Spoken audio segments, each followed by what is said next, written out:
en lo que se conectan el resto de sus compañeros, vamos a ir un pequeño fragmento de una película bastante vieja ya para estos tiempos, pero que es parte del tema que vamos a ver el día de hoy, ¿sí? Entonces, se los pongo.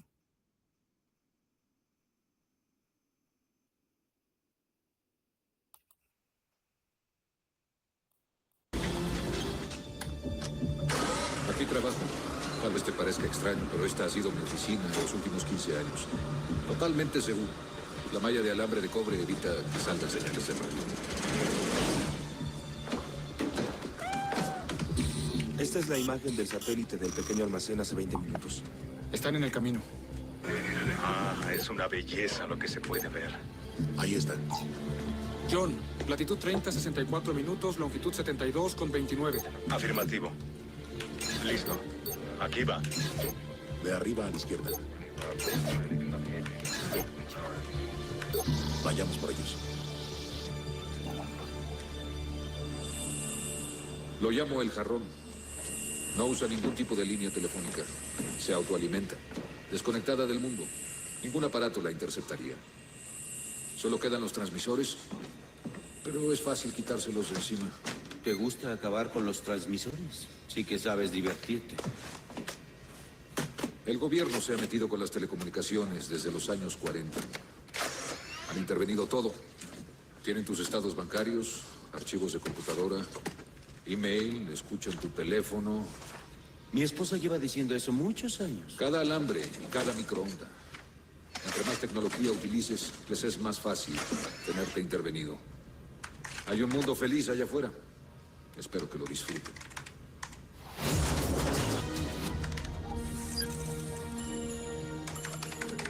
Ya está. Al parecer será fácil abrirlo. Teóricos del mundo unidos por las conspiraciones. Es más que una teoría para mí, Robert. Yo fui uno de los malos. Trabajaba para la NSA. Era analista de comunicaciones. Escuchaba llamadas internacionales, llamadas de otros países. La unidad de rastreo que descubrí en tu teléfono. Yo diseñé uno de los primeros modelos de la serie.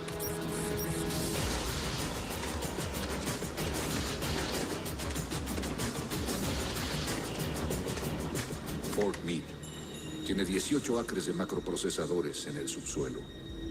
Si hablas con tu esposa por teléfono y usas la palabra bomba, presidente, Alá, cualquiera de 100 palabras, la computadora la reconoce, la graba y se envía para su análisis. Eso era ya hace 20 años. ¿Conoces el telescopio Hubble que observa las estrellas? Tienen como 100 satélites espías vigilándonos a diario. Es confidencial. Antes teníamos que poner un micrófono en la línea telefónica. Ahora nuestras llamadas rebotan en los satélites y están libres en el aire.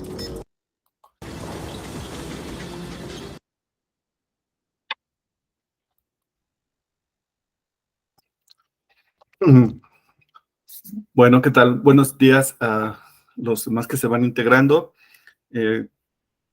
Quería ponerles este pequeño segmento de una película que no sé si reconocieron, se llama Enemigo Público con Will Smith, desde 1998. Y bueno, no sé si pudieran comentarme por el chat si la reconocieron, qué les pareció. Todos sus comentarios en el chat los iré leyendo conforme vayamos avanzando. Si tienen alguna duda, pueden levantar la mano o en el chat para que, si gustan, para que hablemos.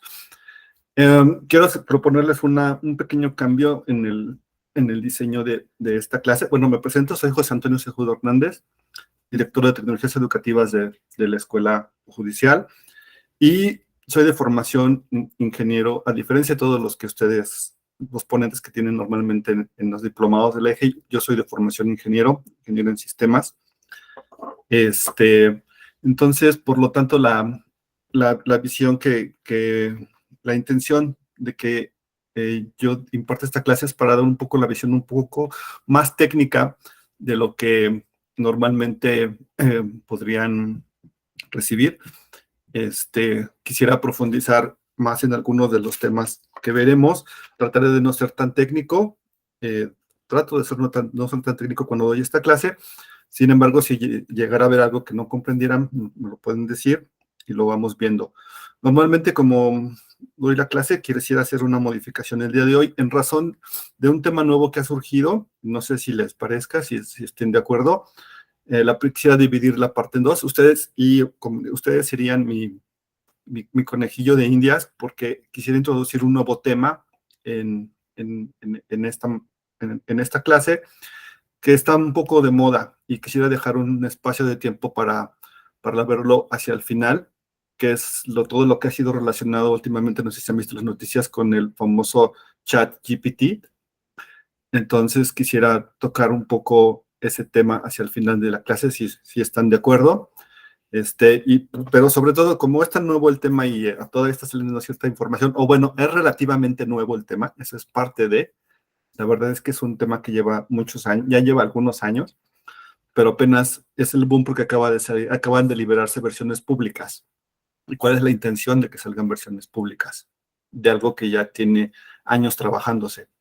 Entonces, esto lo quisiera ver al final. Entonces, por lo tanto, vamos a comenzar a ver un poco más rápido de lo normal la clase, el material que tengo para ustedes. Y ya después el tiempo que nos dedicaremos un tiempo al final para ver este tema. Entonces, ahora sí, me gustaría escucharlos, algunos de ustedes, o si quieren comentarlo por el chat, ¿qué les parece esta parte, el diálogo que se presenta dentro de este segmento de la película de Enemigo Público con Will Smith y Jim Hammond? La película es de 1998, pero no sé si el diálogo les suene conocido, las imágenes que se ven. ¿Qué les parece esta parte? ¿Les suena familiar a las cosas que suenan actualmente en redes sociales? Sí, Claudio, adelante. Gracias, buenos días. Pues creo que sí, fuera como premonitorio, ¿no? De lo que después, al menos en algunos otros países como México, iba a suceder, ¿no? Yo recuerdo, por ejemplo, en el caso mexicano, el tema de Pegasus en el sexenio pasado, e inclusive ahora, ¿no? Con las filtraciones respecto de que el gobierno actual sigue utilizando este tipo de software para poder conocer qué es lo que están diciendo, ¿no? Las llamadas, las conversaciones de los miembros de la oposición e inclusive de algunos integrantes de su propio partido, con lo que sucedió con Ricardo Monreal y la gobernadora del sureste, que le filtraron ahí cuestiones de WhatsApp y de comunicaciones privadas. Entonces creo que sí era premonitorio de lo que después iba a ser más común y que el día de hoy pues ya lo tomamos inclusive como una cuestión cotidiana de la lucha por el poder político. Muchas gracias, Claudio. Sí, así es. ¿Alguien más? Pues sí, no solo era más que premonitorio, era más que nada una proyección de las tecnologías que ya existían en ese momento, aunque todavía no eran públicas, porque para que una tecnología de este tipo vea la luz y sea de dominio público, ya tuvo que estar bastantes años en pruebas. Es algo parecido a lo que debería suceder o sucedía anteriormente con las vacunas, que pasaba un tiempo de pruebas en laboratorios hasta antes de que se liberara una versión definitiva. Sí, efectivamente, en aquel momento, 1998, cuando se veía, digamos, esas imágenes satelitales, pues sí, a lo mejor podrían parecer bastante sorprendentes, de lo que podía ser un satélite cuando ya no lo mostraron. A lo mejor lo habíamos escuchado, lo habíamos visto, pero a ese momento cuando lo ponen en la pantalla, lo vemos. Sin embargo, no tardó mucho tiempo. Yo recuerdo que la primera versión liberada de Google Earth, por ejemplo, lo que ahora viene siendo, después se convirtió en esa parte liberada en Google Maps, se liberó más o menos en 2005, más o menos, más o menos por 2005. En 2005 ya teníamos acceso a través de Google a vistas satelitales de ese tipo. Entonces ya habían pasado algunos años cuando lo liberaron, cuando se hizo del dominio público, y pues ya existía, ¿no? Ya tenía tiempo. Entonces, normalmente esto es lo que sucede con las tecnologías de este tipo. Cuando las liberan, nos parecen sorprendentes, pero en realidad ya tienen un trabajo bastante atrás, bastante tiempo atrás, y cuando los liberan ya a veces lo vamos a ver, por ejemplo, más tarde en el caso del nuevo chat, GPT, tan famoso de moda, que está liberado realmente para que sea alimentado, porque ya tiene muchos años que se habían estado haciendo ese tipo de pruebas. Bueno, vamos a comenzar por algunos elementos básicos y algo de lo que vamos a ver en esta parte. El tema se llama Big Data y Democracia. Como subtemas son algoritmos, inteligencia artificial, machine learning y su uso en campañas electorales. Es un poco ambicioso el temario para verlo en una sola clase, por lo que solamente lo vemos de manera general, además de que, como les comentaba, no es la intención, puesto que la formación de ustedes no es precisamente técnica, pero sí es para ver, conocer ciertos elementos. Por ejemplo, esta frase, no sé si ya la hayan escuchado, es algo muy común, también ya tiene tiempo, cuando nos dice que si no pagas por algo, no eres el cliente, sino el producto que se vende. Esto se aplica especialmente a las redes sociales. No hay un software que sea realmente gratuito. Todos costó algún tiempo de diseño por parte de algunas personas, de una persona, o en algunos casos de grupos de personas. Por lo tanto, el hecho de que nos digan que no lo estamos haciendo, en realidad es porque algo hay detrás de eso. Vamos a comenzar. ¿Me podrían decir algunos de ustedes o escribir qué entienden por un dato? ¿Cuál sería la definición de dato? ¿O qué creen que sea un dato?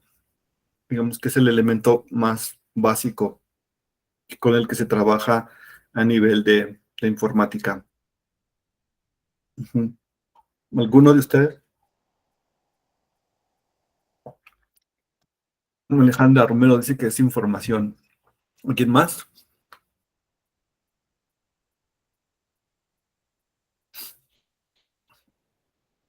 Bueno, podríamos definirlo como información, pero para cuestiones en informática vamos a ver que un dato es el elemento básico. Sí, son palabras, textos, números. Sí, efectivamente son, digamos que la base más elemental. Es la parte que califica un atributo. Llamémosle un atributo, por ejemplo, que tiene una persona, edad, exactamente la unidad fundamental de la información. Así es la parte más esencial. Por ejemplo, tenemos que es el atributo que cambia de persona a persona. Actualmente puede ser gráfica o visual, gráfica, como menciona. El dato puede ser, por ejemplo, la edad. El atributo es la edad que tenemos todas las personas, y el dato es ese número que en cada caso se representa para alguien. ¿Y qué hacemos con esos datos? Esos datos han sido recolectados desde hace mucho tiempo, incluso desde antes de la era informática, de toda la época digital. Los datos ya se recolectaban, por supuesto que se hacían de manera manual, en archivos y demás. La información es un elemento un poco más adelante, es cuando ya empezamos a tener ese tipo de datos y los empezamos a catalogar. Entonces sí podemos empezar a tener algunas cuestiones básicas de definición, como agruparla y decir, bueno, un tal segmento de personas de grupo de edad tienen esas características, la parte económica se dividen de esta manera, y podemos empezar a generar lo que es algo de información. Esto también no es nuevo, se hacía a través de los censos, por ejemplo, que llevan muchos años. Y lo que se forma a través después de eso es un conocimiento, ¿sí? Cuando empezamos a tener esas relaciones y correlaciones que existen entre los datos, y vamos catalogando la información, vamos generando conocimiento, vamos generando un nuevo nivel más arriba de conocimiento, porque ahora ya podemos entender ciertas cosas, podemos entender cómo se comportan ciertos sectores, podemos entender ciertas cosas. Esto también, por supuesto, que se ha potenciado por la facilidad que permite la era informática, las cuestiones digitales, digitalizar la información y procesarla de una manera más rápida. Esto es en realidad lo que ha acelerado todo el movimiento que sí conocemos ahora como Big Data. Aquí es donde empezamos ya a tener esas ventajas, cuando podemos encontrar la correlación que aparentemente no existe o inexistente entre dos datos separados, pero podemos encontrar una correlación. Empezamos a generar algo que se llama visión. Podemos clasificarlo como una visión porque ya podemos tener un panorama más amplio de lo que es más allá incluso del conocimiento general que podemos tener. Y definitivamente cuando llegamos a la era del Big Data, estamos hablando ya de algo que podemos conocer como catalogar, no sería exactamente el nombre de sabiduría, pero es ya porque podemos entender ciertas cosas, cómo se conectan de cuestiones que aparentemente no tenían ninguna relación. Esto es lo que ya se conoce como data mining, que es la minería de datos, que es buscar relaciones en datos que aparentemente no existen, ¿sí? Y actualmente los datos ya no son únicamente cuestiones como nuestros datos personales, nombre, edad, estatura, ingreso, nivel de estudios y demás, sino empezamos a tener otro tipo de nivel de datos que, como lo mencionaron hace rato, son cuestiones, por ejemplo, las fotografías. Las fotografías ya se consideran datos porque ya son representaciones gráficas de algo que puede ser interpretado. Ahora veamos esto, ¿en qué parte de la web, de todo esto que se ha generado, todo esto que llamamos Big Data, qué es lo que podemos encontrar? Seguramente también lo han visto en muchos otros temas, esta parte de este gráfico del iceberg que representa en realidad solamente la parte que vemos, cuando en realidad todo lo que está abajo forma la gran masa de lo que, de todo lo demás. Por ejemplo, no sé si han escuchado los términos de Deep Web, Dark Web o Darknet.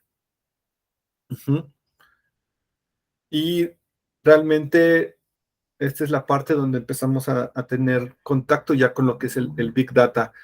Los motores de búsqueda como Google y todas las redes sociales únicamente representan el 10% de lo que, o menos, actualmente incluso puede ser menos de lo que vemos, de lo que conocemos en el Internet, de lo que es navegable, lo que se conoce como la red superficial, la Surface Web, que es alcanzable por navegadores como Google Chrome o Firefox, por ejemplo. Y las redes sociales, la Wikipedia, generalmente todo se mueve en esa parte.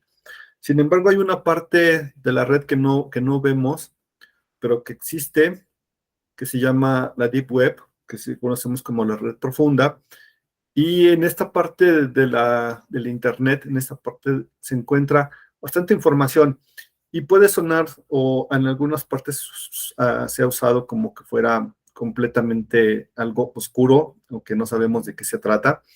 Pero vamos a ver que hay cierto tipo de cuestiones que sí usamos, ¿no?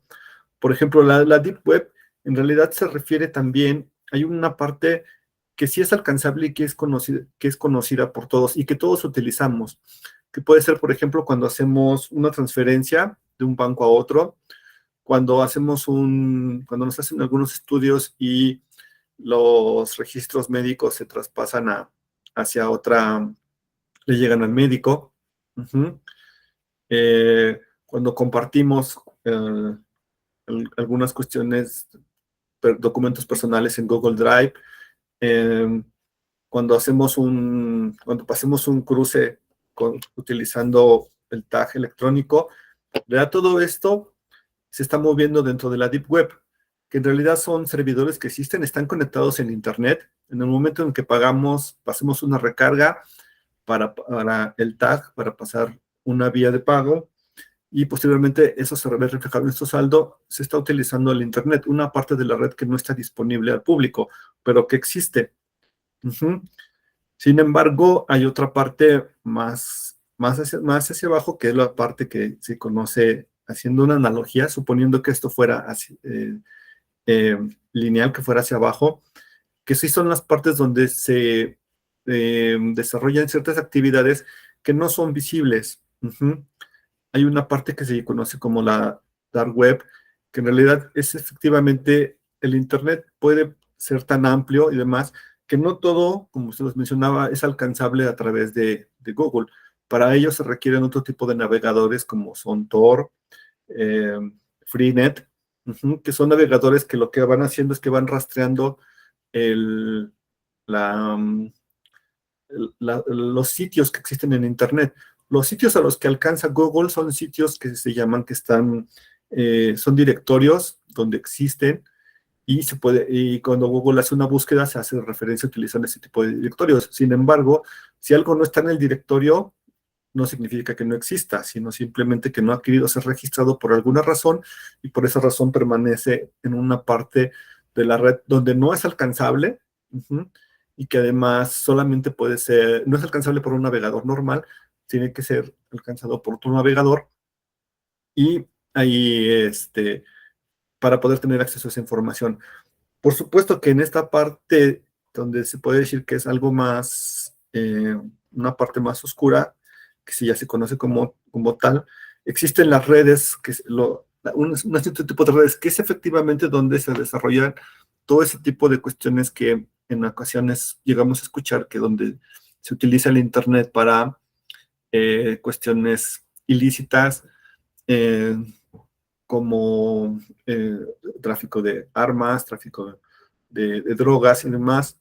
Todo ese tipo de cuestiones se encuentra en esta parte, pero en realidad son redes. No es que exista todo nada más así, una parte, toda esa web sea de esa manera. Se refiere a redes especiales que se han creado en esa parte de la red, donde se hacen ese tipo de cuestiones. Dentro de esto, vamos a ver qué es lo que funciona como conocemos como el Big Data.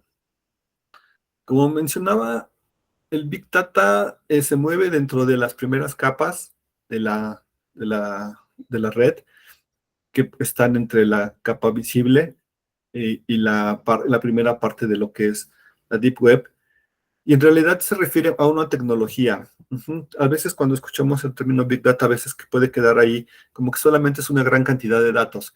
En realidad el Big Data es una tecnología que utiliza muchos tipos de herramientas. No es un software que se pueda comprar y ya con eso tenemos Big Data. El Big Data se genera a través de múltiples herramientas, y la característica principal para poder que estamos hablando del Big Data se refiere se conocen como las 7 Bs del Big Data. Las 3 primeras que están en la parte superior, digamos que son las primeras que se han desarrollado conforme se fueron digitalizando todas las cuestiones digitales. Existe variedad de tipos de fuentes de datos. La información que se llega viene de múltiples fuentes. El volumen llega en una gran cantidad y se producen a demasiada velocidad, que en realidad son las rapidez con lo que se van generando nuevos datos y se van recopilando. Todo esto fue, por supuesto, lo mencionábamos, un gran avance respecto a la parte tecnológica, porque permitió desarrollar estas 3 Bs de manera exponencial, ¿no? Tener la variedad de datos que se recibían, el volumen, la cantidad, cada vez se reciben más datos y cada vez más se van generando con mayor rapidez. Las 4 Bs de aquí abajo son las que en realidad, digamos, definieron completamente lo que viene siendo ya el Big Data, y que son las que estamos experimentando de unos años para acá. La primera característica es que sea viable. Es decir, todos los datos deben ser utilizables, no deben estar corruptos, es una característica que todos sus datos pueden ser utilizables. Generan valor. El utilizar todos los datos genera valor porque se convierten en conocimiento para hacer una toma de decisiones. La veracidad. Los datos son confiables porque vienen de las fuentes y son verificables, son datos veraces. Aquí hay una parte que podemos analizar un poco más tarde sobre que esa veracidad de datos en realidad la estamos proporcionando nosotros a veces de manera inconsciente cuando proporcionamos nuestros datos en Internet. Nada puede ser más veraz que un dato que hemos dejado en Internet, que lo respondimos de manera honesta. Aquí hay una parte que se distingue, que algunos autores distinguen de por qué este es donde radica ciertas cuestiones de seguridad. Porque en una encuesta, en ocasiones cuando se hacían encuestas, por ejemplo, uno puede mentir. Uno puede mentir si considera que su respuesta puede no ser bien vista por el encuestador o por alguna persona que esté a nuestro alrededor. Sin embargo, cuando estamos en el Internet, cuando estamos aparentemente ante la computadora, cuando aparentemente nadie nos vigila, podemos ser más honestos en nuestras respuestas. Es por ello que en algunos casos ya ni siquiera se utilizan las redes sociales como fuente de datos, sino en ocasiones se utilizan las búsquedas. ¿Qué es lo que estamos buscando? Porque eso demuestra nuestros intereses. Y nada puede ser más honesto que estar buscando nuestros intereses, estarlos dejando en Internet. Son datos veraces de lo que verdaderamente nos interesa y no estaríamos mintiendo en nuestras respuestas. Y finalmente, pues la visualización. Todo esto no serviría de nada si el Big Data no pudiera ser representado de una manera visual fácilmente legible para que podamos encontrar los datos que necesitamos. Entre las capacidades que se han generado con el Big Data es esta cuestión, como mencionábamos, de ofrecer nuevos tipos de datos. Por ejemplo, las fotografías, o los datos geolocalizables, o en algunos casos ambos. Cuando subimos una foto a una red social y no tuvimos la precaución de eliminar los datos de donde nos encontrábamos, esa información queda grabada y es fácilmente descargable para saber dónde fue tomada la foto, en qué momento, con qué tipo de equipo y la posición en la que nos encontrábamos, ¿no? Entonces, estos son nuevos tipos de datos que, por supuesto, se han generado a través de las redes sociales. Asimismo, por ejemplo, las relaciones que tenemos con las personas, cómo nos relacionamos con cierta manera, la red que vamos generando de nuestras amistades, todo eso también es un tipo de dato, cómo nos relacionamos con cada quien. Al final de cuentas son redes, son nodos de cómo se van. Les mencionaba que se proporcionan datos honestos porque en realidad las búsquedas que hacemos, todas las búsquedas que hacemos son cuestiones que nos interesan, ya sea por cuestiones de trabajo o por cuestiones personales. Por lo tanto, se proporcionan datos honestos y ese es un tipo de dato nuevo también que se puede hacer. ¿Y qué te permite también hacer el Big Data? Pues el Big Data también permite enfocarnos en grupos pequeños. Como ya lo vimos en el esquema de la información, conforme vamos avanzando en el nivel de conocimiento del manejo de la información, podemos ir generando nuevos segmentos, ir encontrando nuevos patrones y vamos haciendo correlaciones para enfocarnos en grupos pequeños. Esto, bueno, ya lo habremos visto y supongo que también les suena el caso de Cambridge Analytica. Si han escuchado al respecto, ¿alguien ha visto alguno de los documentales de Netflix, por ejemplo, que quieran comentar al respecto?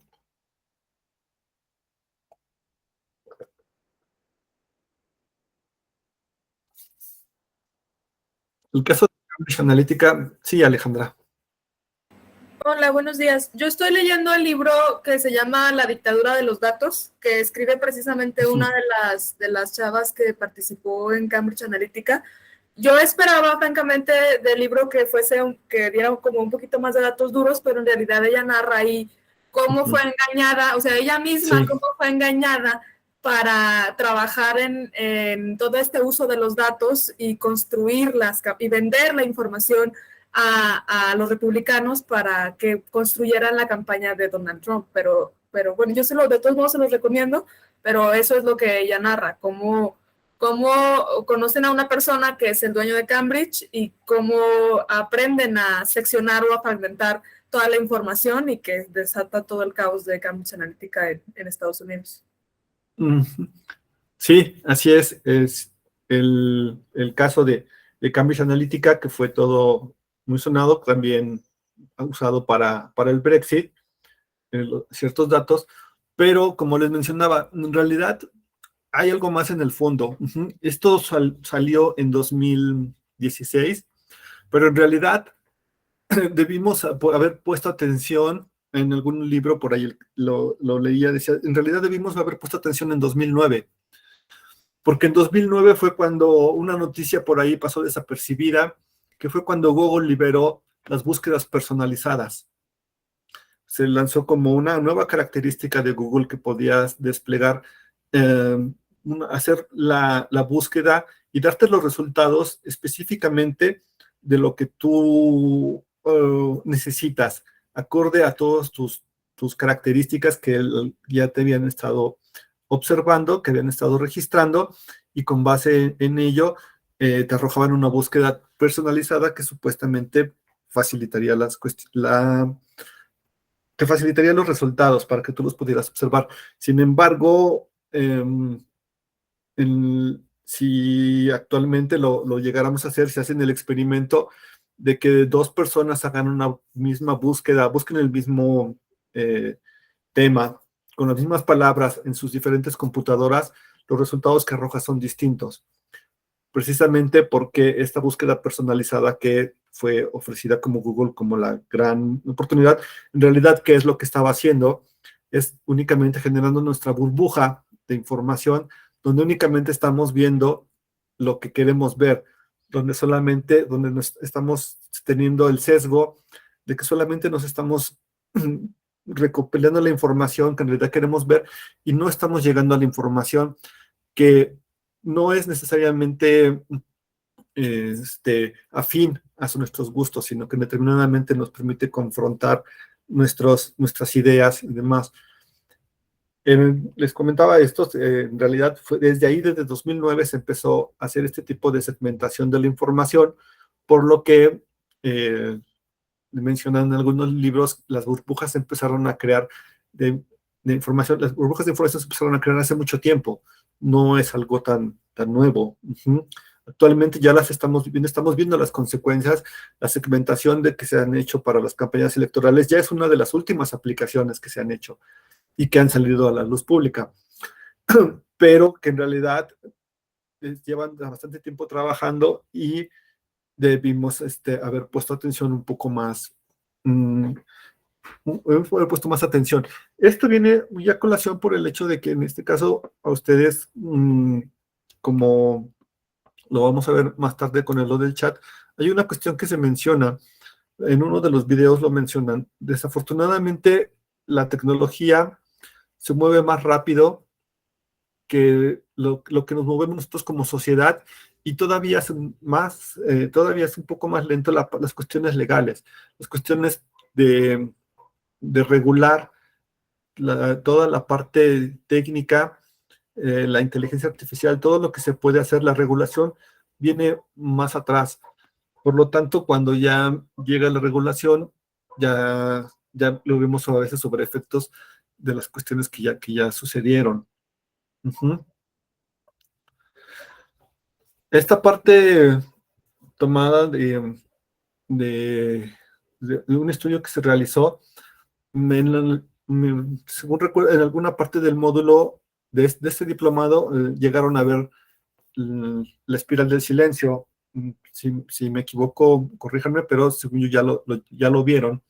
las cuestiones sobre la espiral del silencio, que es en realidad el estudio de por qué conforme vamos generando cierta información, a veces tendemos a hacer nuestras opiniones dependiendo de parte donde nos encontremos.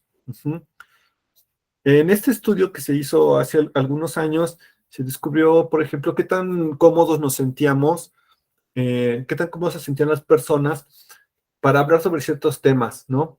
Por ejemplo, hablando sobre cuestiones de vigilancia de parte del gobierno, qué tan cómodos se sentían las personas para hablar del tema. Como lo podemos observar, el 40% de las personas se sentían muy cómodas hablando del tema en una cena familiar, en un círculo social cercano, en el parte que conocemos. Pero, y de ahí empezamos a ver cómo va decreciendo la comodidad conforme vamos ampliando el grupo de personas. En un restaurante ya somos un poco menos cómodos para hablar sobre ciertos temas. Dentro de la reunión de una comunidad se va reduciendo, que es casi el mismo que el parte del trabajo. Pero cuando llegamos a Facebook y a Twitter, que son las redes sociales en ese momento, las más utilizadas en ese momento, ya vemos que es muy poco cuando empezamos a abordar ciertos temas. ¿Esto qué quiere decir? Que en realidad solamente expresamos nuestras opiniones ya con cierta precaución sobre lo que vamos a opinar. Somos más cuidadosos para empezar a opinar sobre ciertos temas donde no nos sentimos tan cómodos como lo haríamos dentro de nuestro grupo social. Ahora, ¿cómo va afectando toda esta parte todo esto conjuntándolo, toda esta parte de los datos que se generan de manera masiva, del acceso a tipos de datos de diferentes, en diferentes formatos, en diferentes medios, en las cuestiones electorales, cómo nos van afectando? Volviendo a la parte de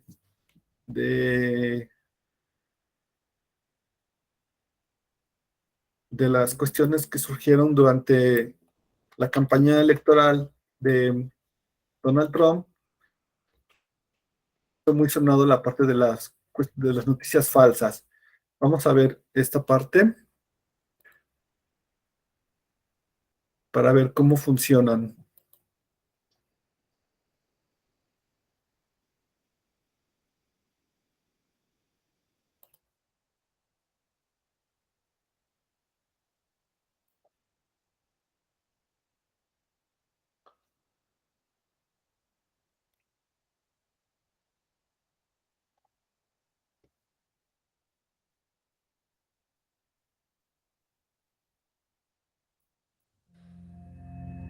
Abres el portátil y compruebas las noticias.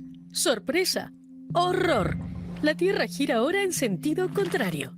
Son fake news, noticias falsas, por supuesto. Se extienden como un reguero de pólvora, se comparten, se valoran, se comentan y se refuerzan con cada clic. Las noticias falsas pueden influir en las decisiones políticas, manipular las elecciones y amenazar la democracia. Y es fácil ganar dinero con ellas. Las noticias falsas generan muchas visitas en Internet y muchos ingresos por publicidad. Incluso si se trata de Illuminati, extraterrestres o fuerzas ocultas. Los gigantes tecnológicos como Google o Amazon también publican anuncios personalizados en los sitios de noticias falsas, ayudando así a financiarlos. En Europa, las páginas de desinformación reciben unos 62 millones de euros al año. Los fake news pueden usarse para perjudicar a las empresas, hundiendo el valor de las acciones, destruyendo su imagen, enfadando a los inversores. La desinformación lo logra rápidamente. 1 de cada 4 empresas en Alemania ya se ha visto afectada. Unos 63.000 millones de euros al año le cuestan las noticias falsas a la economía mundial. Seguidores, like e incluso campañas enteras pueden comprarse fácilmente. En la Darknet, una noticia falsa puede costar tan solo 10 euros. Los compradores son competidores, empleados frustrados o delincuentes que apuestan, por ejemplo, a la caída en la cotización de una empresa. Las redes sociales actúan como catalizador de las noticias falsas, pues carecen de reglas claras. Algunos canales toleran las noticias falsas, otros prohíben la propaganda política y otros emplean verificadores de hechos. A través de sus filtros y criterios, las empresas tecnológicas construyen una nueva realidad y hacen que la verdad se desvanezca. Pero en último término, la responsabilidad radica en los usuarios. Son ellos quienes deciden si difundir o frenar las noticias falsas.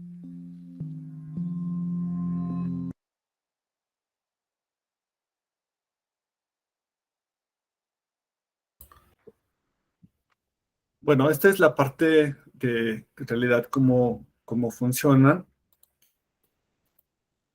pero en realidad, ¿quiénes son los interesados? Y como ya lo mencionaron, genera ganancias para ciertas personas. Y en este caso vamos a ver quiénes fueron los beneficiados efectivamente de los negocios, de las noticias falsas, por ejemplo, durante la campaña de Trump.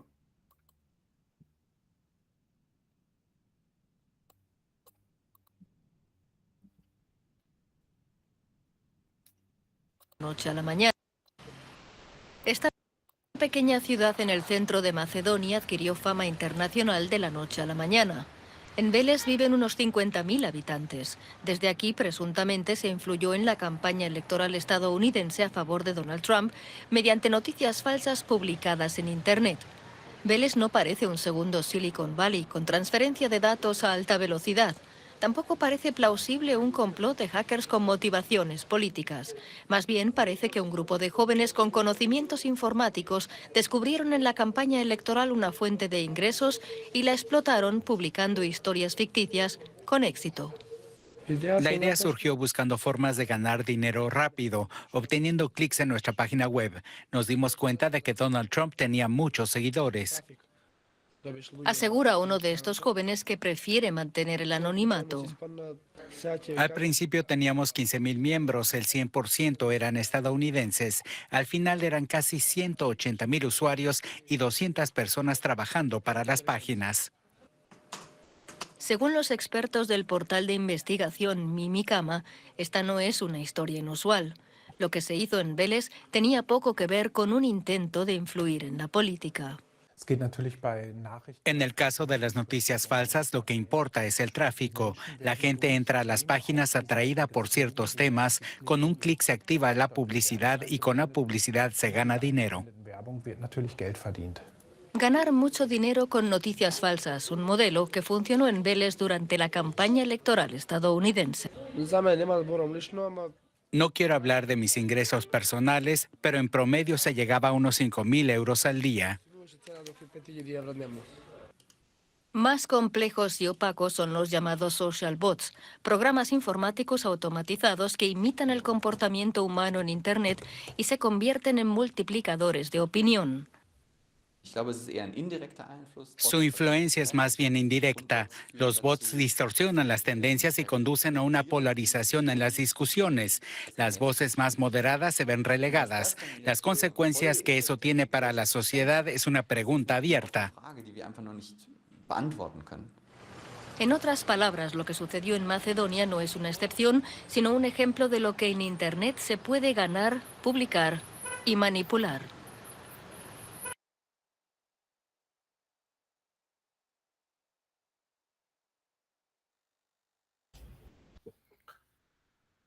Ok, en esta parte, bueno, ya vimos una aplicación efectivamente cómo afecta a cuestiones democráticas, que es el tema principal del diplomado, y aquí pues ustedes son los abogados que me gustaría escuchar sus opiniones, qué opinan al respecto. Este es el caso de Estados Unidos.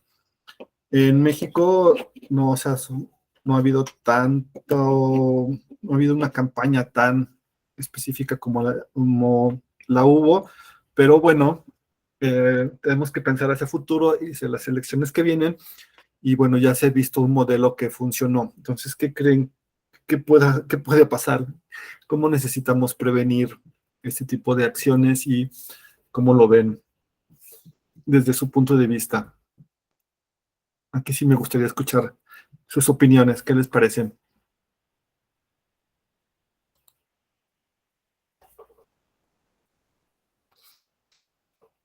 ¿Tienen algún conocimiento de casos similares en México? O, por ejemplo, las cuestiones como cuando se han filtrado los padrones que se han puesto a la venta en Internet.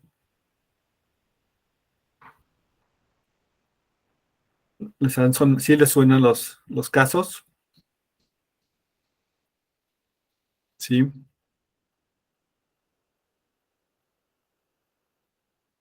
¿Creen que haya manera de que se pueda evitar desde un punto de vista? Bueno, ya vimos que las noticias falsas, el problema es que las difundimos nosotros mismos. Del caso Hildebrando. Bueno, mencionaban hace poco, también mencionaban todo lo más recientes han sido las filtraciones de Guacamaya Leaks, por ejemplo. Que ahí van más por cuestiones de carácter aparentemente de ciertos grupos que buscan defender ciertas causas, como el grupo de Guacamaya, por ejemplo. Pero tenemos casos, por ejemplo, de videos que se han subido a redes sociales donde se difunden ciertas malas prácticas. El hecho actualmente de contar con un teléfono celular con capacidades de una cámara para poder grabar videos, transmitir en línea transmitir en línea en tiempo real, pues es algo bastante poderoso. En esa parte, ¿cuál sería su punto de vista, su posición hacia lo que debemos pensar para prevenir lo que viene en las elecciones? Han tenido casos sobre los influencers, toda esta parte de la tecnología, cómo está afectando a la democracia.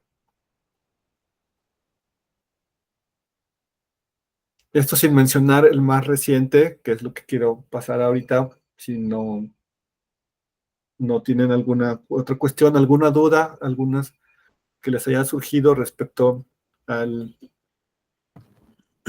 Sí, Mauricio. Hola. Me parece que a medida que va evolucionando la tecnología, que se va desarrollando, que la Big Data pues va creciendo, se va fortaleciendo, me parece que también la información lesiva, con la intención de perjudicar, va evolucionando. A la par de que existe más población o una generación interesada en profesionalizar el entorno sociopolítico.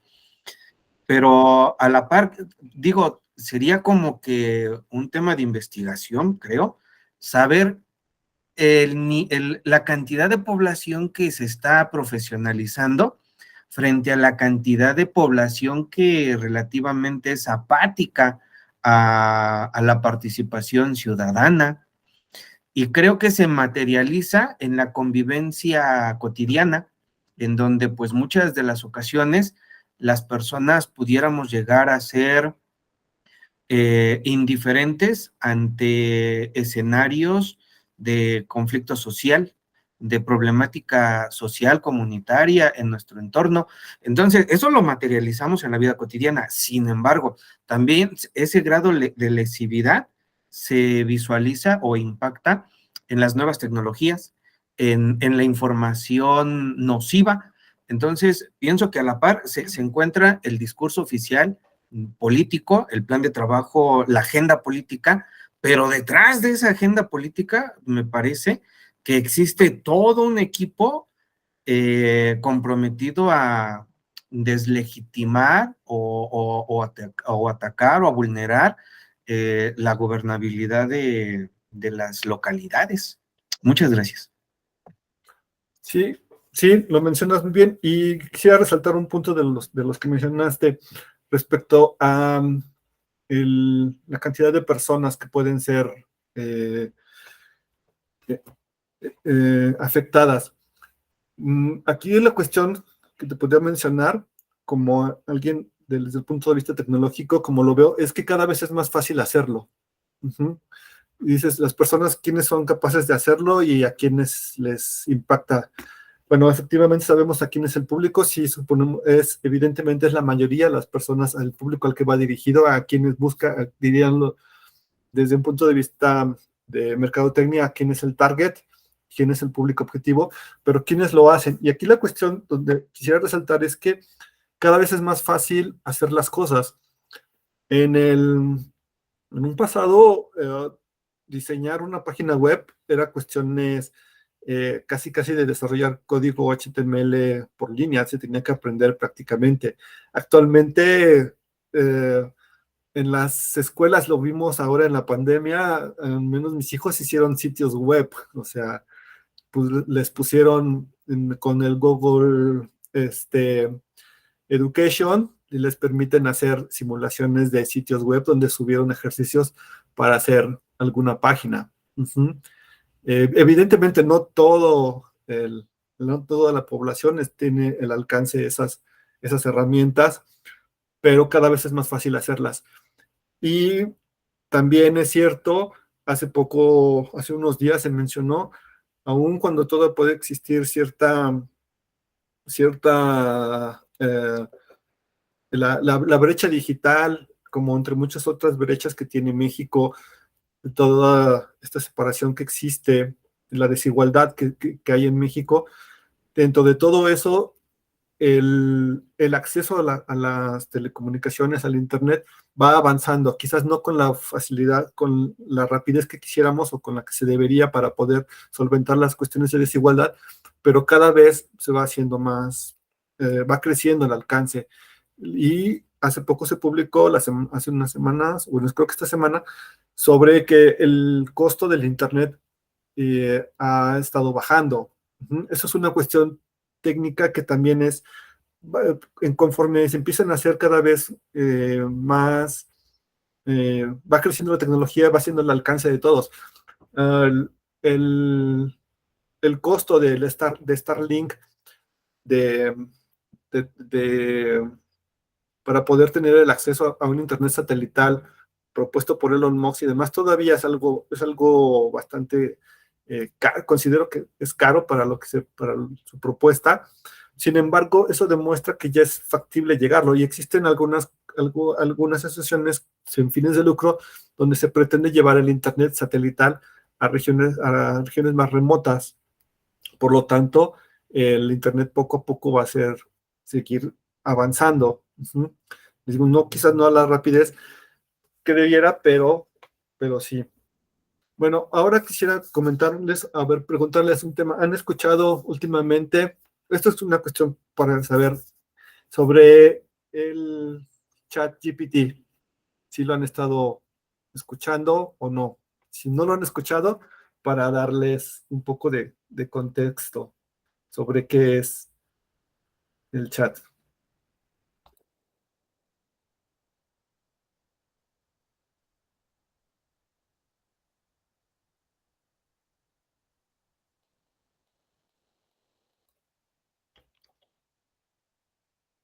¿No? ¿No les suenan? ¿No lo has escuchado? No, no le puse atención. No. Bueno, quizás porque no están tan en la parte técnica además, pero bueno, a mí porque me ha resultado que últimamente han estado surgiendo mucho las redes sociales sobre esta inteligencia artificial que está acaparando las redes sociales, si ya se van a acabar ciertas... ¿Sí? ¿Ya te sonó, Alejandra? ¿Ya lo recordaste? ¿Sí? Sí. Se liberó en noviembre del año pasado.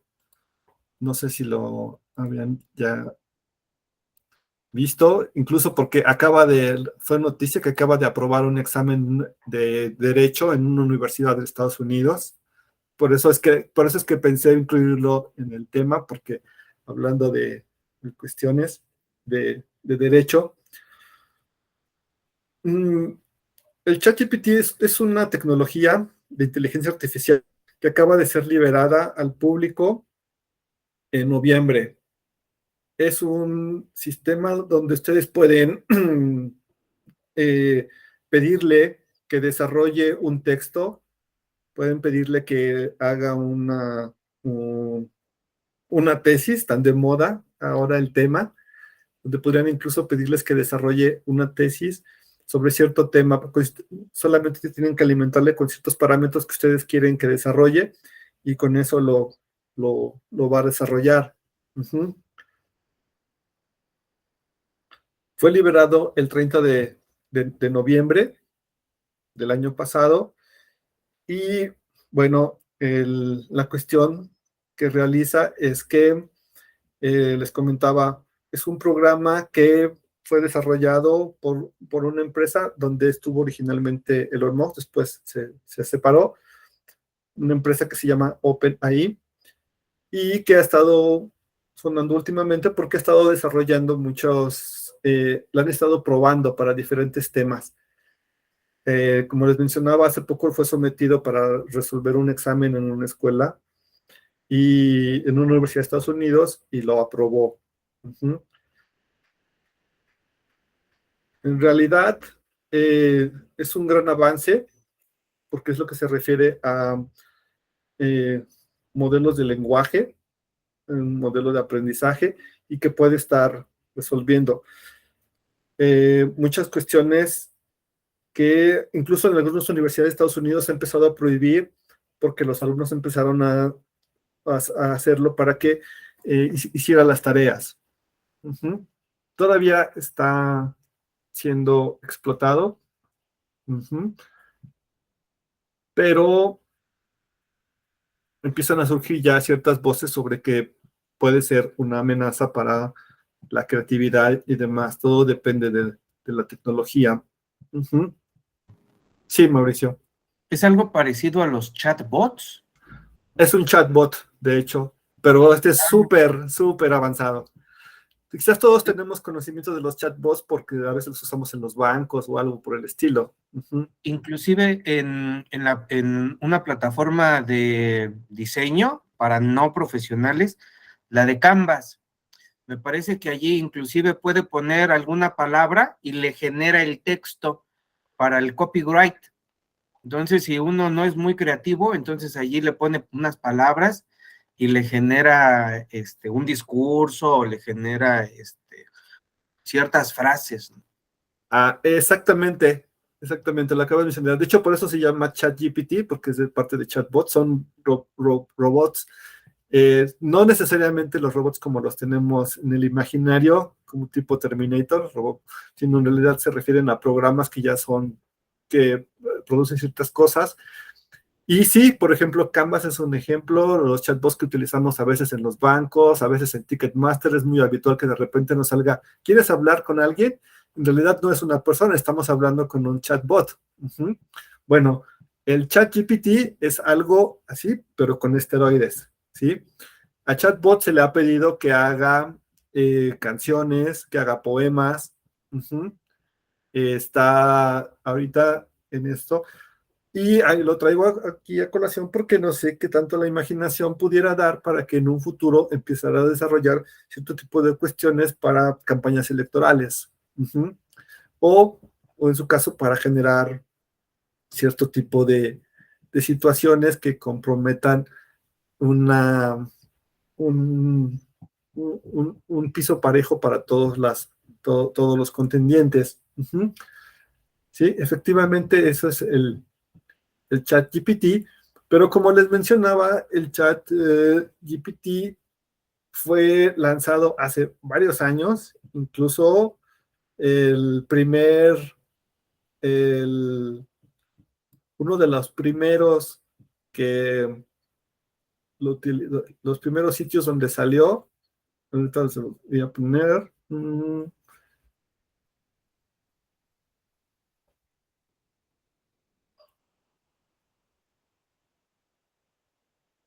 fue en 2000, aquí está.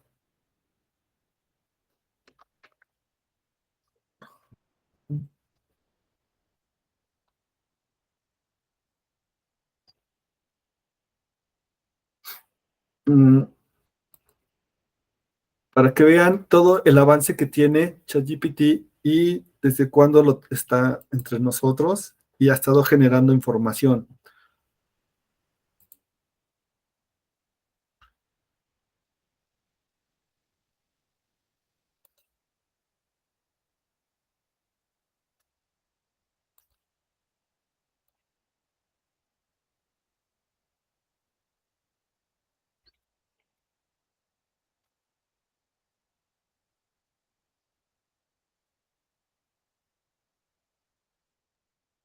Este es uno de los primeros artículos que se publicó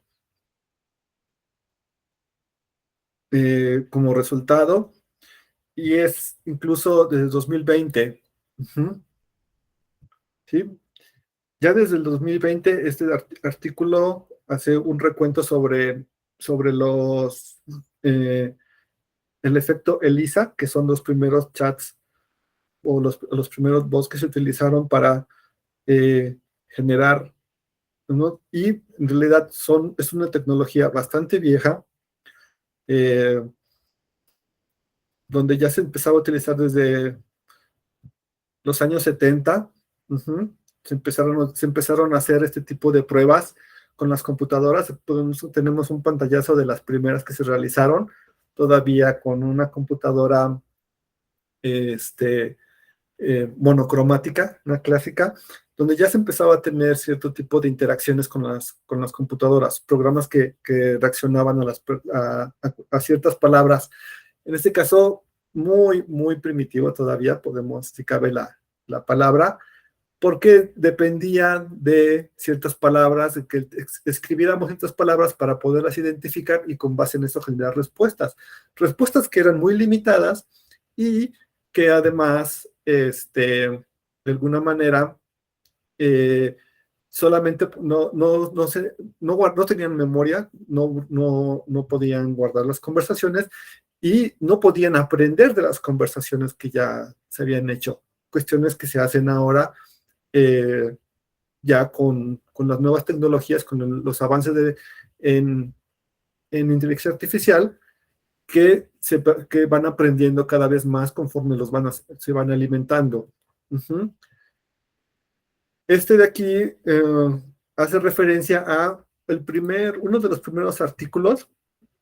Aquí lo pueden ver. Publicado en el periódico británico The Guardian y tiene más de 2 años. O sea, desde hace 2 años ya había empezado a generar. Este es el primer artículo generado por el chat bot de hace 2 años. Y donde empieza a escribir ciertas características. Es todo un artículo que publica, que redacta. Y bueno, aquí viene la parte de explicación que da cómo fue generado, cuál era la intención, cómo fue generado y cómo fue la frase que se le pidió. Se le pidió que por favor escribiera un documento alrededor de 500 palabras, manteniendo un lenguaje simple, enfocado en por qué los humanos deberían tener miedo a la inteligencia artificial. Se le pidió que incluyera palabras como no soy humano, soy una inteligencia artificial y demás. Y ciertas frases, por ejemplo, haciendo referencia a algunas cuestiones que había hecho Stephen Hawking. Este es un ejemplo desde hace 2 años de lo que ya podía hacer en ese momento. Entonces, consideramos que ahora lleva 2 años ya de que se ha estado alimentando de información y ahora ha sido liberado para que todas las personas puedan participar y en realidad lo que se estaría haciendo es alimentarlo. Recuerden que son programas que conforme se van repitiendo, van verificando y van modificando sus respuestas. Por ejemplo, esta es la página de hoy y automáticamente está generando ahorita un diálogo entre los comediantes.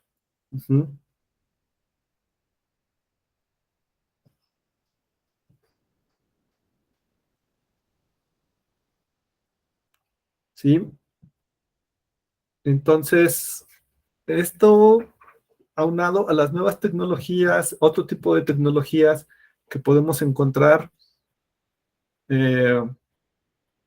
representa un gran reto para las próximas elecciones,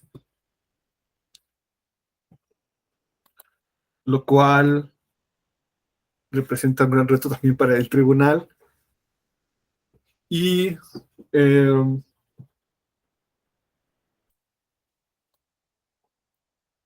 lo considerarían una amenaza en esta parte.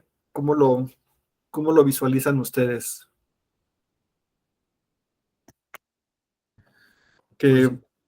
Sí, dime.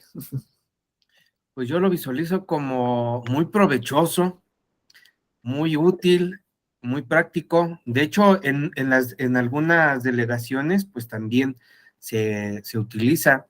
Sin embargo, como todo escenario en donde existen personas, procesos, productos y patrimonio, pues siempre hay un factor de riesgo lesivo. Entonces, en función del grado de amenaza, para el nivel de las personas que quisieran afectar alguna institución, pues sería muy lesivo. Gracias. Sí, Alejandra. Creo que todavía no alcanzamos a dimensionar el alcance que pueden tener este tipo de inteligencias artificiales, por un lado. Y por otro, también creo que estamos empezando a familiarizarnos progresivamente con este tipo de herramientas. Por ejemplo, las Alexas, que están ya en casa, que también son un tipo de inteligencia similar a estos chatbots y que conversan. Y en mi casa, por ejemplo, hay varias porque la tiene mi abuelita, la tiene mi mamá, que mi tía ya quiere una. Entonces nos estamos como que se está adentrando mucho este tipo de inteligencia a nuestro día a día cotidiano y no alcanzamos a dimensionar el monstruo que pueden llegar a ser también respecto a la recopilación de datos, porque un dato que para muchos pasa desapercibido es que las Alexas se alimentan de datos y que ellas escuchan todo lo que decimos en el día, no nada más cuando decimos Alexa, pon tal cosa, sino que o sea, ellas tienen un registro de todo lo que sucede en casa auditivamente. Sí, son una cosa de cuidado, pero sí las aman mucho en mi casa. Sí, Claudio. Gracias. Sí, yo coincido, creo que es bastante peligroso, ¿no? Las implicaciones que pueden tener esto, sobre todo, y me gustaría aplicarlo ya más en concreto a la cuestión electoral, pues en el condicionamiento del voto, ¿no? En la parcialización que se puede dar respecto de conocer el mundo respecto de los electores, ¿no? Cuando, como usted mencionaba, en esa idea inicial de las búsquedas personalizadas, el que, por ejemplo, a los ciudadanos solamente se les dé alguna información sobre cierto aspecto, en realidad es parcializar el conocimiento de la realidad. Ya no tienes el horizonte completo, sino que solamente ves lo que la inteligencia artificial te permite ver. En una cuestión inclusive de ficción, no sé si recuerdan que en esta serie de House of Cards, precisamente se maneja esa idea, ¿no? De que a través de inteligencias artificiales se condicionó el pensamiento de los electores para que tuvieran cierta manifestación, ¿no? Y no sé si fue en la temporada 3 o en la 2, pero manejaban esta idea de cómo se puede condicionar desde diferentes maneras, ya no es a través del clientelismo o de las dádivas, sino en este caso es de lo que tú como elector o como ciudadano conoces respecto de lo que esos mecanismos de inteligencia artificial te permiten conocer.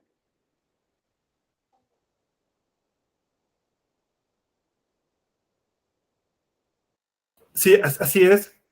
Efectivamente, como mencionaba, tenemos que ser precavidos y tener conciencia de que como sociedad a veces avanzamos un poco más despacio que la tecnología, por lo que tenemos que estar teniendo cuidado de estar pendientes de los avances que se tienen, y más aún porque la legislación en ocasiones va todavía un poco más atrás.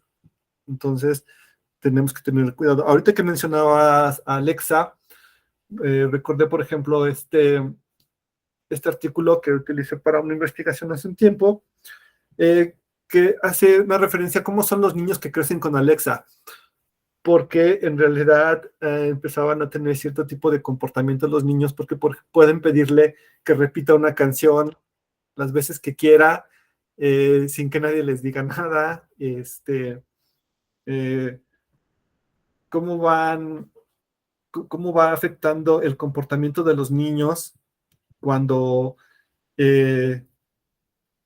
incluso se llegan a preguntar si Alexa tiene sentimientos, que quién es Alexa y demás, y cómo van teniendo este tipo de interacciones de los niños, porque incluso se registran casos de que incluso no son niños amables, porque están al final de cuentas con un mayordomo al que le pueden dar órdenes, ¿no?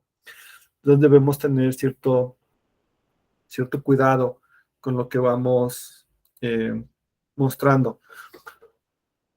Bueno, para finalizar esta parte sobre la inteligencia artificial, cómo se comportan y un poco lo relacionado con esto, también se han generado, por ejemplo, las imágenes, las inteligencias artificiales que generan imágenes falsas que no existen, con programas específicos para eso. Incluso no sé si han escuchado sobre el deepfake, que es cuando se utilizan ciertas características para falsear los discursos que aparentemente dan las personas. Que lo podemos ver, las partes más que más conocemos son, por ejemplo, cuestiones como tecnología que se utilizó para hacer, por ejemplo, Avatar, o para hacer al Gollum, que son máquinas que tienen reconocimiento incluso de los movimientos, de los músculos de la cara, y todo eso aplicado junto con los demás elementos de la inteligencia artificial, todo se vuelve todo nos da como resultado un cóctel donde se pueden generar muchas situaciones que en realidad no existen. Vamos a concluir como video. Este es el último de los videos para que lo veamos. El conejo está listo para comer. Si te pido que hagas un dibujo basado en esta frase, ¿qué dibujarías? Tienes al menos dos opciones: un conejo sentado en la mesa listo para recibir su comida, o un conejo cocido servido para la cena. Cuando escuchas la frase y tienes que dibujarla, tu cerebro tiene que hacer dos cosas. Primero, identifica el sentido de esas palabras y el contexto de la frase. Tu cerebro usa los conocimientos que ya tienes de la cultura y del idioma en que fue dicha. Segundo, encuentra la equivalencia de ese sentido con imágenes que ya conoces o puedes imaginar. En este caso, un conejo cocido o un conejo casi humano sentado a la mesa. Entonces eliges y dibujas. Si ya has usado programas de inteligencia artificial para crear imágenes en base en un comando de texto, como Midjourney, DALL-E 2 o la aplicación Lensa, este es el proceso que intentan simular. En pocos segundos producen resultados cada vez más parecidos a lo que haría un ser humano.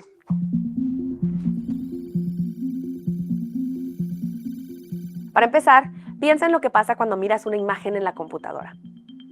Si le haces mucho zoom a la imagen, verás miles de cuadritos, como si estuviera descompuesta en muchos pedazos. Si tienes más de 20,000 pesos en tu cuenta de banco y no sabes esto, Les llamamos píxeles. Así más o menos es como un algoritmo entiende una imagen, en pedazos de colores rojo, verde o azul. Ahora, aquí es necesario decir que vamos a simplificar algo que implica matemáticas avanzadas, el aprendizaje de máquinas o machine learning. Para los algoritmos de aprendizaje de máquinas, cada píxel es un número que corresponde a una especie de coordenada, una posición en un espacio imaginario. Estos algoritmos codifican cualquier cosa de esa manera, incluso los textos. Sigamos con el ejemplo del conejo. Cuando escribes una frase en uno de estos programas, el programa transforma esta frase en una secuencia numérica que él mismo ha inventado. Después, encuentra su equivalente en otra secuencia numérica que representa una imagen y decodifica el resultado en una forma que podemos reconocer, una ilustración o foto. Pero es aún más complicado que eso. Este tipo de inteligencia artificial funciona como una compleja red de neuronas. Es entrenada por bases de datos de miles de millones de imágenes sacadas del Internet acompañadas por textos descriptivos. En su proceso de aprendizaje, esa red, que está hecha de funciones matemáticas, mapea cada pedazo de esas imágenes y de esos textos estableciendo relaciones entre ellos. Estas relaciones hacen que el algoritmo pueda saber, por ejemplo, que la palabra conejo corresponde a la imagen de un conejo. Pero los programas como Midjourney, Stable Diffusion, que es lo que utiliza Lensa, o DALL-E 2, no guardan todas y cada una de las imágenes de conejos con las que fueron entrenados. En ese aspecto son parecidos a nuestros cerebros. No son solamente un gran archivo de todas las fotos e ilustraciones que hemos visto en nuestra vida y tienen otras maneras de memorizar. Lo que hacen algunos es practicar miles de veces un proceso equivalente a bajarle mucho la calidad a las imágenes y luego predecir cómo reconstruirlas correctamente en alta calidad. Como si quitaras la antena de tu televisión y a partir de la estática pudieras adivinar y redibujar la imagen en alta definición, píxel por píxel. Otros programas mapean y analizan los pedazos de las imágenes y así guardan una especie de esencia del conejo. Eso les permite utilizar menos memoria y funcionar más rápido. Para lograr eso, determinan lo que se llaman características latentes, o sea, de las coordenadas que le permiten construir la imagen de un conejo o de cualquier otra cosa. Estas características latentes no son visibles y van más allá de lo que podemos observar. No son cosas fáciles de describir, como tiene orejas puntiagudas, es peludo, come zanahoria, no es una liebre. En esto también está el gran salto de esos algoritmos y la parte más difícil de explicar, hasta por quienes los han creado. Las personas que programaron las inteligencias artificiales deciden cuáles son las fórmulas matemáticas que van a utilizar para aprender y cuáles bases de datos van a usar para entrenarlas, pero no saben exactamente cuál va a ser el aprendizaje final. En otras palabras, no sabemos lo que el algoritmo ha determinado matemáticamente que es la esencia de un conejo, o cuáles son los píxeles que, ordenados de cierta manera, forman la imagen de un conejo listo para comer. Aunque hay algo que sí sabemos: los algoritmos aprenden conceptos que reflejan los sesgos y prejuicios de nuestra sociedad, porque están presentes en las bases de datos que usamos para entrenarlos. Así lo explica Mike Cook, investigador de inteligencia artificial en King's College en Londres. We tend to think about AI and talk about AI as if it's an AI from the movies, where it's very rational and detached from human problems and things like that. So if an AI tells us something, we think that it's telling us it in a very unopinionated, objective way. Whereas in actual fact, it has inherited all of the biases and problems that were in its training data, because the training data came from people like you and me and the things that we put on the internet. En poco más de un año y medio, saltamos de inteligencias artificiales que producían imágenes de baja calidad a programas que hacen videos cortos, animaciones e imágenes en 3D a partir de comandos de texto. Esa evolución tan rápida significa que esa tecnología podría dar superpoderes a profesionales en industrias muy distintas. Imagínate una arquitecta creando edificios con materiales que aún no han sido inventados. O científicos obteniendo la imagen de una proteína que no tenemos en el cuerpo para crearla en un laboratorio y hacer un nuevo medicamento. Algo que de hecho ya están intentando. Pero también, en muy poco tiempo, pasamos de los modelos cerrados usados por pocas personas hasta los abiertos, que pasaron del 1 millón de usuarios en los primeros 3 meses. Y todo eso trajo, claro, sus problemas. Por ejemplo, los comandos de texto alrededor del concepto de mujer guapa o de etnias específicas como mujer asiática suelen producir más imágenes de desnudez por el predominio de la pornografía en la Internet. De la misma manera, se ha denunciado que las personas no blancas han encontrado dificultades para que las inteligencias produzcan imágenes con sus características. Y en las industrias creativas, que está haciendo el impacto inmediato, ya se escuchan voces de protesta. Muchos artistas se quejan de que cuando su trabajo y su estilo es utilizado para entrenar las inteligencias artificiales y generar imágenes, esto equivale a un robo. Algunas agencias de imágenes ya han prometido pagarles una compensación, pero muchas obras ya fueron usadas sin consentimiento y hay un problema aún más serio: la desinformación y el discurso de odio. ¿Sería posible crear fotos y videos falsos para fines políticos, de acoso o bullying? Algunos programas intentan mitigarlo poniendo filtros, pero otros simplemente dejan la moderación a cargo de los usuarios, lo cual no está funcionando muy bien. Ese debate nos lleva a una idea aterradora del futuro próximo. Si la inteligencia artificial ya puede generar imágenes tan buenas, tan rápido, ¿cómo será posible saber si una fotografía fue realmente tomada por alguien con una cámara en la vida real?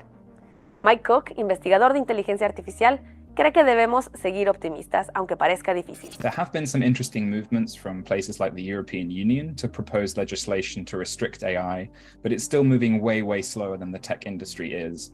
And because the tech industry is concerned about progress more than anything else, we're seeing speed come, and that's what's causing a lot of these problems. When things are going this fast, we're not like applying the brakes, we're not thinking about the dangers, and it's that mid-period that's going to be quite dangerous while society adjusts to all of these changes. That said, I think it's important to be optimistic and not to give up. AI should be something that we feel confident talking about, and we shouldn't mind if we don't know everything. We should discuss it with each other, decide how we want it to change our lives, and ask for that from our governments and politicians so that they can make changes and make laws that can make us safer. Lo cierto es que estamos en medio de una revolución tecnológica que está empezando en la industria creativa y se dispersará por muchas otras. Y como todas las revoluciones tecnológicas, está en nuestras manos. Será la causa de muchos conflictos y probablemente de algunas pérdidas. Pero si la sabemos utilizar, promete abrirnos la puerta para un futuro que hasta hace poco tiempo solo podíamos imaginar. ¿Has usado algunas de...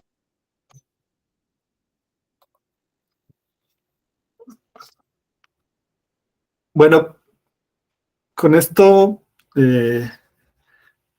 quisiera cerrar esta parte que quería yo comentarles al respecto sobre las nuevas tecnologías, para hacer de alguna manera tener conciencia de lo que posiblemente vayamos a ver en el próximo año, que se preparan para unas elecciones que parece ser que serán más competidas, y tenemos que tener cuidado y difundir, promover el hecho de que la desinformación sería el peor enemigo. Necesitamos estar conscientes de cuáles son las tecnologías, cuáles son los avances y cuáles son las limitantes y cuáles son los peligros de este tipo de tecnología.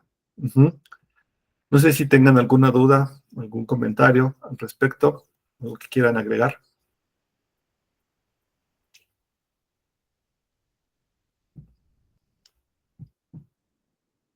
¿No? Bueno, pues en ese caso, entonces, daríamos por concluida hasta aquí la sesión. Y pues bueno, pues fue un placer estar con ustedes y pues mucho gusto. Espero verlos en otra ocasión. Hasta luego. Hasta luego, gracias.